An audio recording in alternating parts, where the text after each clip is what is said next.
saudar a nossa irmã Regina, os irmãos e irmãs que nos saudaram. Sejam todos bem-vindos. Pelo distanciamento, agora temos mais liberdade, vou tirar aqui a máscara e ajeitar a barba para se virar para filmar. Senão fica uma barba muito feia na filmagem, né?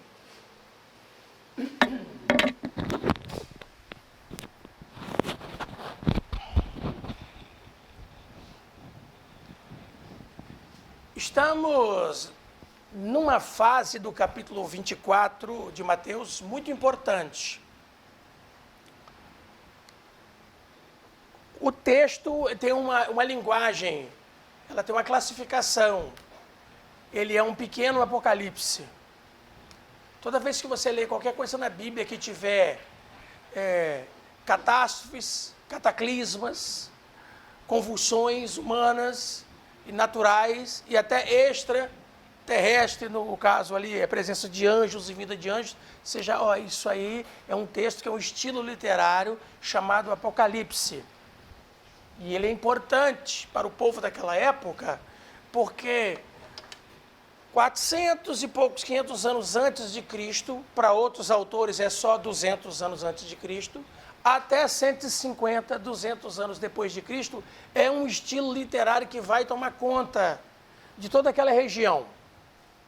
Existe um momento das Escrituras Sagradas que eles chamam de um lapso de tempo, onde não havia escritura, que é de Malaquias a Mateus. Então, sempre que você for ler numa Bíblia, vai estar assim, teve um lapso aqui de tempo que não teve nada escrito, de Malaquias a Mateus, 400 anos. Não tem nada escrito que foi colocado na Bíblia. Mas as obras literárias de cunho apocalíptico bombaram. Tá?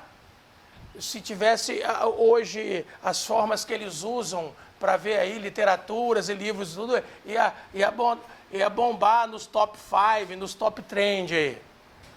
Se tivesse jornais da época, ia estar lá na Gazeta, na Tribuna, e no G1, e no SBT, lá os livros mais vendidos, tá? Os livros mais lidos. Aí você ia ter uma série de nomes que a gente chama de apócrifos ou pseudepígrafos, né? São livros que não estão na Bíblia, mas que o povo usava. Eles tinham esses livros na mão, tá? E são inúmeros, tá bom? Tem o Testamento de Adão, tem a Assunção de Moisés, tá certo? Tem o livro de Enoque, que eram 3, depois se tornou 4 livros. Tem um monte de obras assim. Não tem do que está na Bíblia, mas essas outras aí o pessoal continua produzindo e tendo. E esses estilos literários apocalípticos bombavam no tempo de Jesus. Então agora, quando a gente chega no capítulo 24, que a gente está estudando, está lendo, a gente vê Jesus, então, se apoderando dessa linguagem apocalíptica, proverbial e parabólica e metafórica para apresentar para os seus ouvintes aquilo que está prestes a acontecer. A destruição de Jerusalém e a breve vinda, a segunda vinda do Messias, o Salvador, o Cristo. E aí os discípulos perguntam, quando é que essas coisas vão acontecer? Porque eles queriam preparar ali um calendário para preparar o povo para tudo aquilo que tinha ali para acontecer. E Jesus evita. Ele fala, não é assim. Eu estou anunciando para vocês as coisas que brevemente vão acontecer, e quando elas estiverem acontecendo, que tiver um sufoco tremendo, vocês vão estar achando, agora ele está voltando. Isso aí é só o princípio de dores. Tem muitos ais ainda para acontecer na história da humanidade, que não é só de Jerusalém, é a história de Jerusalém. Então tem um momento que ele está falando da destruição de Jerusalém, que vai acontecer 30 e poucos anos depois, no ano 70, o cerco começa no ano 67, fala do preparativo que o povo que crê nele tem que ter para perceber essas coisas acontecendo e dar um jeito de sair de Jerusalém para não passar todo aquele terror e tragédia que vai acontecer dentro da cidade. José e muitos outros escritores dizem que morreram cerca de 1 milhão de pessoas ali dentro. Eles passaram 3 meses abrindo cova para enterrar gente. É um negócio terrível. Isso é terrível. Vocês veem que nós estamos passando por uma pandemia mundial, No nosso país, que tem 200 e tantos milhões de habitantes, mais de 600 mil morreram dessa Covid, 500 e tantos mil de derrame e problema de coração, fora pneumonia, milhões de pessoas morreram, essas doenças, né, coisas assim tremendas, nós estamos falando de uma tragédia que é a pandemia. Fora as outras que, naturalmente, todo ano só vai aumentando, alavancando os números de óbitos. Olha que terror, que coisa, que tragédia tremenda isso aí. Então, você imagina, quase 2000 anos atrás, dentro de uma cidade, de um cerco, que coisa terrível que é aquilo ali, tudo que está acontecendo. Então, não é fácil o que está se passando. Então, nosso estudo é para a gente conhecer e chegarmos o mais próximo possível do que está se passando lá, do que se passou lá. Não é com muita rapidez que a gente dá conta disso. Então, tudo começou quando os discípulos mostram para Jesus a grandiosidade e solidez do templo. Então, Jesus prediz a destruição do templo, entendeu? E mesmo que o Tito, que era o general que estava comandando, falou para os seus soldados, não mexam no templo, mas não teve jeito. Daqui a pouquinho nós vamos chegar e descobrir por que é que não teve jeito, tá bom? Teve um tal de Juliano, um rei de Roma, chamado o Apóstata, que em 362 tentou reconstruir o templo, também não conseguiu, porque ele queria desmentir Jesus, né? Ergueram dos solos glóbulos misteriosos e chamas, e um terremoto destruiu tudo, eles desanimaram e desistiram, né? Vimos que aqui em Mateus a pergunta é genérica. Os discípulos perguntaram quando é que essas coisas vão acontecer. Já em Marcos ele diz quem foram os discípulos que fizeram a pergunta, né? E então Jesus está tratando do templo, Jerusalém, o templo e o fim do mundo. Jesus avisa que os sinais precursores do templo, da cidade, e os discípulos tinham que ficar bem à parte sobre isso. E para eles tomarem muito cuidado com os falsos profetas e falsos messias que iriam aparecer. Nós lemos Atos 5, quando o próprio Gamaliel defende os discípulos. Veja bem, o Gamaliel não está defendendo a doutrina dos discípulos. O Gamaliel está defendendo a liberdade dos discípulos expressarem aquilo que eles estão crendo. E aí ele diz, se o que eles estão falando é de Deus, vai perpetuar. Eu acho que deve ser de Deus mesmo, porque tem quase 2000 anos e nós continuamos aí, evocando e anunciando as mesmas palavras que eles anunciaram há 1970 anos atrás.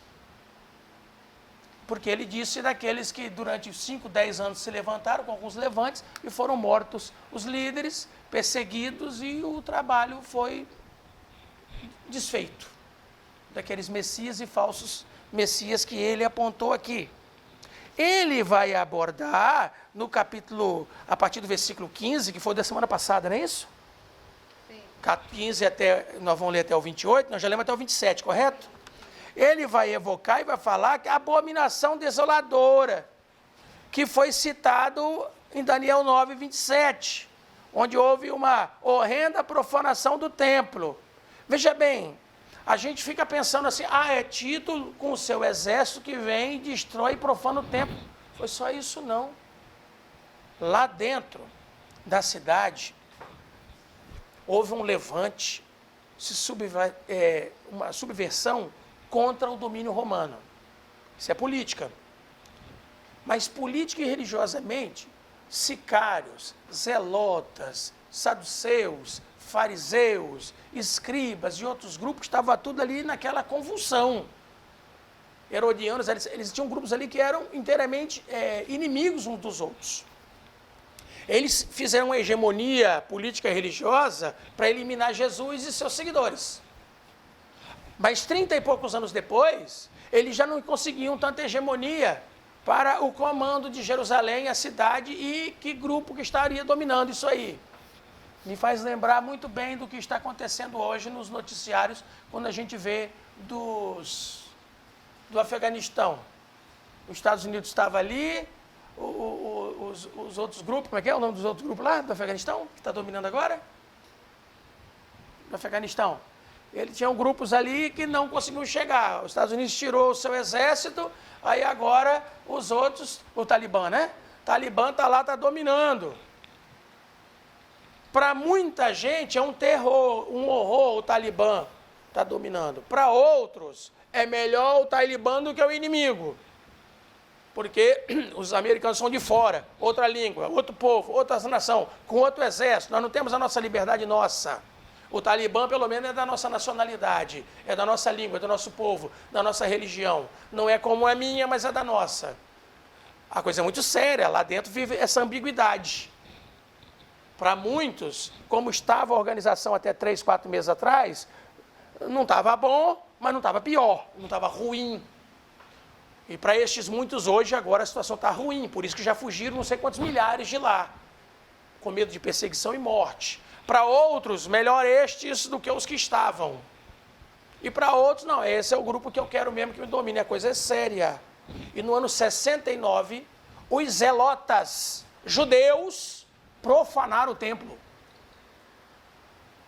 Mataram gente lá no templo, na área do templo, que Jesus já condenou no capítulo anterior. Vocês mataram o profeta Zacarias.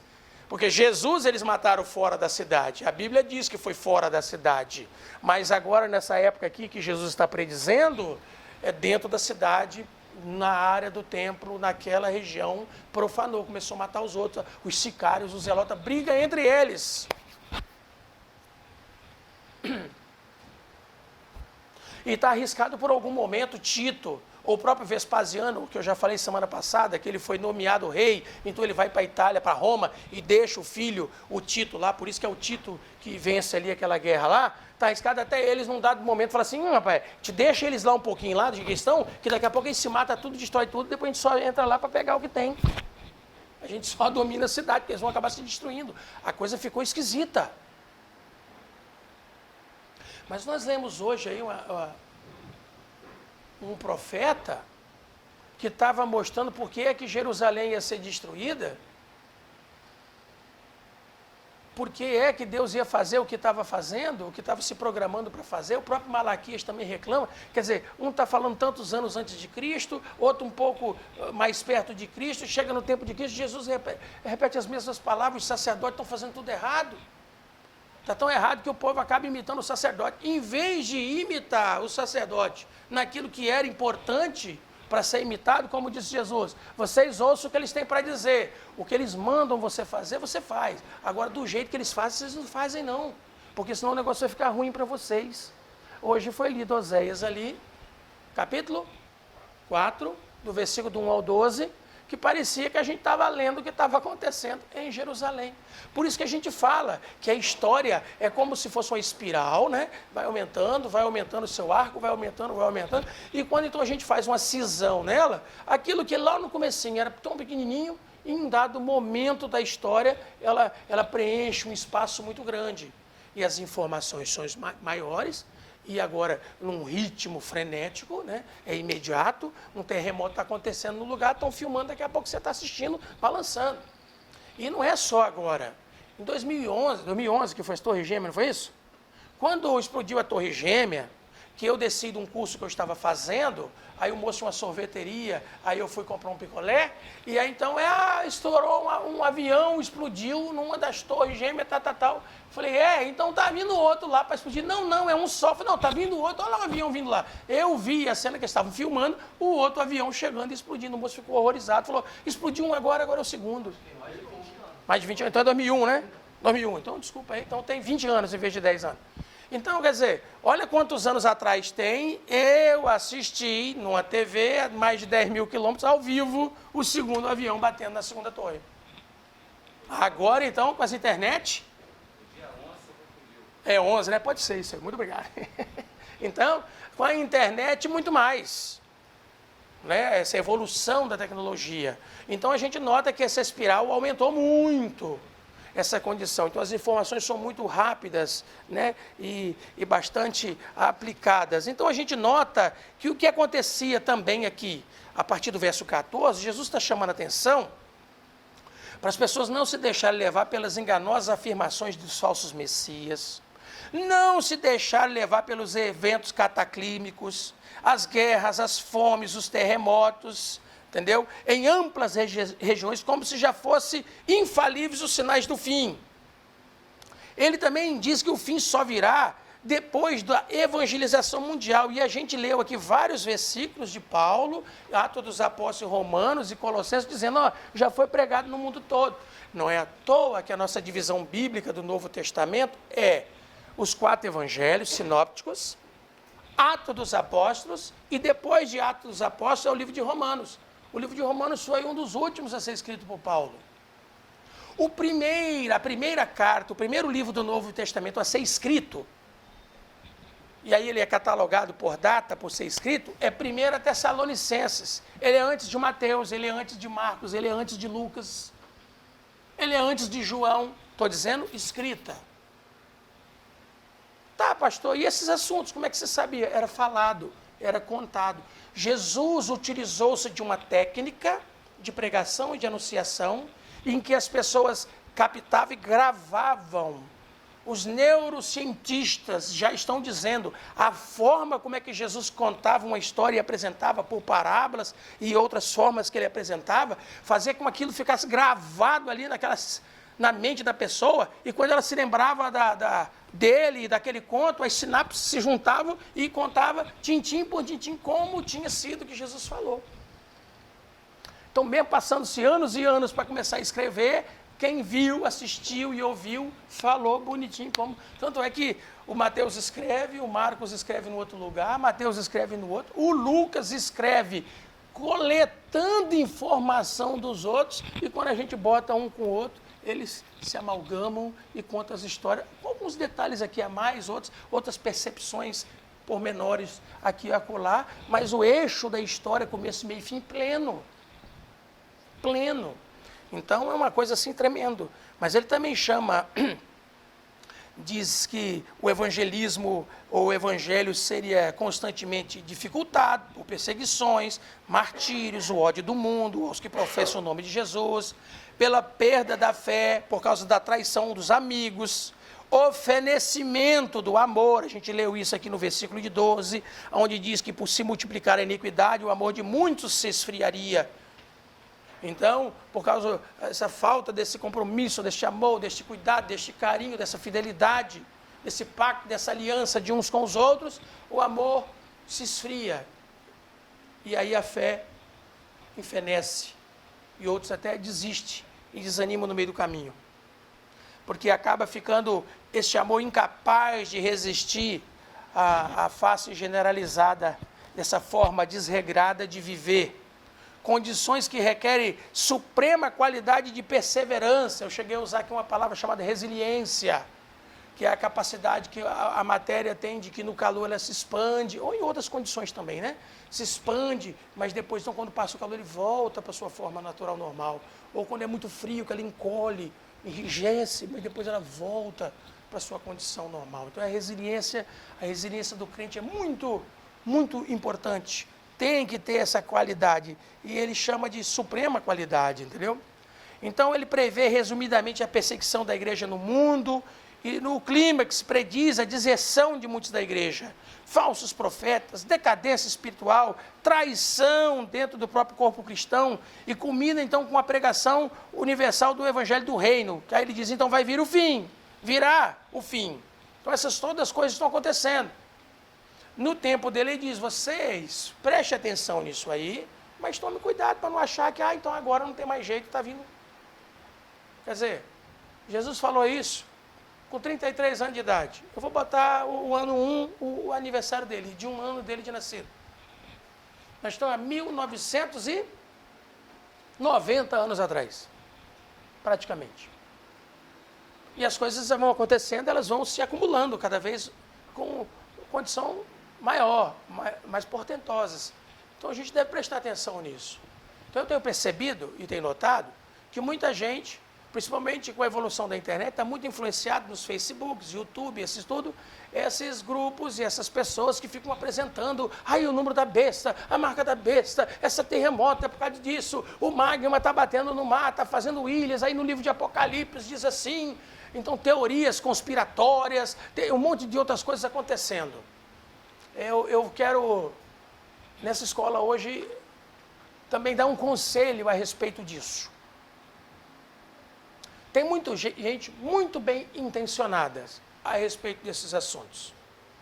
Então jamais vou dizer para a igreja assim, olha gente, não fiquem assistindo esse tipo de coisa na internet nem nada, que isso vai trazer uma neurose, um negócio esquisito na sua mente, que você é perigoso ficar até catatônico diante da história da humanidade, né?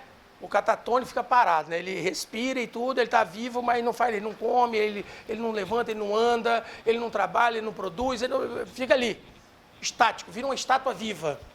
Isso é um perigo, que as pessoas ficam com medo de ir para lá, de ir para cá, disso, de aquilo outro, e acabam deixando de viver.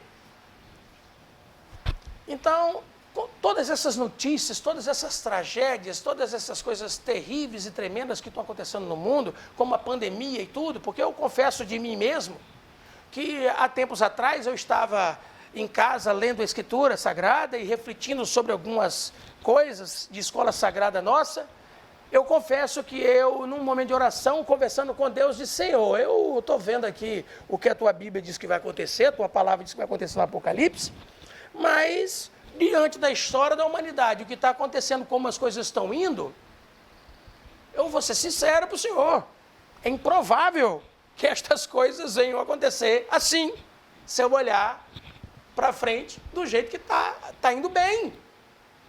Não passa 2, 3 meses, vem uma pandemia dessa Covid-19 que vira aí essa comoção e convulsão mundial. E já tem mais de ano e a coisa ainda vai se estendendo. Então, Deus mostra, peraí, você está achando que a coisa é só assim? Não, eu faço do meu jeito, na minha hora, no meu tempo. Não fica você achando que você vai ficar calculando o que vai acontecer pelas aparências das coisas, não. Porque julgar segundo a aparência é complicado para o ser humano. Quem faz o ajuizamento da história da humanidade sou eu. Não estou dizendo com isso que para Deus, para me responder, fez isso. Não é isso que eu quero dizer. É que diante da minha análise, onde eu arrazoei o que poderia ou não poderia acontecer na história da Bíblia, o que está aqui na Bíblia, com o que eu estava vendo da condição sociopolítica, econômica e estrutural da humanidade todinha, estava todo mundo indo bem. Aí a gente lembra de Tessalonicenses, quando diz, quando vocês estão dizendo que temos paz, aí vem o quê? Repentina destruição, essas coisas acontecem. O caos acontece em qualquer momento. Tá certo? Ele é pré-anúncio da breve vinda de Jesus, lógico que é, mas isso não quer dizer que é por causa deste ou daquele, ou dessa agora que estamos passando no mundo todo, é que é a vinda de Cristo. Mas agora, então, então como eu não tenho certeza, eu vou viver minha vida tranquilamente, sem me preocupar com isso. Então não é isso que eu estou dizendo. O que eu estou dizendo é, com essas informações todas que se tem por aqui, por melhores que sejam as intenções dos que estão dando informação, temos que tomar muito cuidado, porque senão a gente pode ficar envolvido com isso, como aqueles do passado que Jesus falou. Cuidado, eles estão dizendo, ele está ali, está lá, está assim, sou eu, tal, aquilo, outro, e as pessoas ficarem envolvidas naquilo ali e ficarem envolvidas em fábulas e daqui a pouco perder até a salvação. Então é disso que eu estou falando. E num segundo momento, também não vamos desdenhar dessas coisas, nem do esforço de cada um deles, e muito menos das coisas que estão acontecendo na história da humanidade. Pastor, uma experiência do senhor, o senhor acha que se o homem agisse diferente, agisse de acordo com a palavra de Deus, com a obediência a Deus, essas coisas deixariam de acontecer, essas coisas? Elas poderiam acontecer de uma forma diferente, de uma intensidade diferente, né? Nós lemos hoje no Oséias falando, se vocês me buscassem, a coisa ia ficar melhor, mas como vocês não buscam, vocês estão prejudicando até os filhos de vocês. Inclusive tem hora que eu penso assim, teve um casal que conversando comigo, disse que o filho virou para o pai e para a mãe e falou, vocês cuidado com o que vocês fazem, hein? Isso pode me ajudar ou me prejudicar. É sério isso aí. Isso pode me ajudar ou pode me prejudicar. Vocês tomem cuidado com o que estão fazendo. Agora, vamos voltar então para esse tipo de assunto. Eu vou dizer o seguinte. Eu tive mensagens essa semana a respeito desses movimentos, dessas coisas todas, pessoas me pedindo instrução e opinião. Eu vou dizer o seguinte. Tem muita gente preocupada com o número da besta. Na década de 80, o problema da besta era o código de barra. que o número da besta estava no código de barra, todo mundo conseguia somar, multiplicar, dividir, jogar um número para lá e tudo dava 666. Né? Hoje você compra, vende, paga conta em casa, copiando e colando o código de barra online e você consegue pagar. Hoje é uma bênção. Mas há 30 e poucos anos atrás era coisa do demônio, para milhares e milhares de pessoas. Então hoje é chip disso, chip daquele, cartão de crédito, botar na testa, botar na mão. Deixa eu falar uma coisa para vocês, o seguinte: não fiquem com a mente cansada com esse tipo de assunto. Não entrem nessas histórias de teoria de conspiração. Há um segredo bíblico muito importante para nós temos que saber o seguinte, olha só. Todos os que receberam, Deus deu-lhes o poder de serem feitos filhos de Deus, aos que creem no seu nome. João 1:12. Ponto. Deuteronômio 6.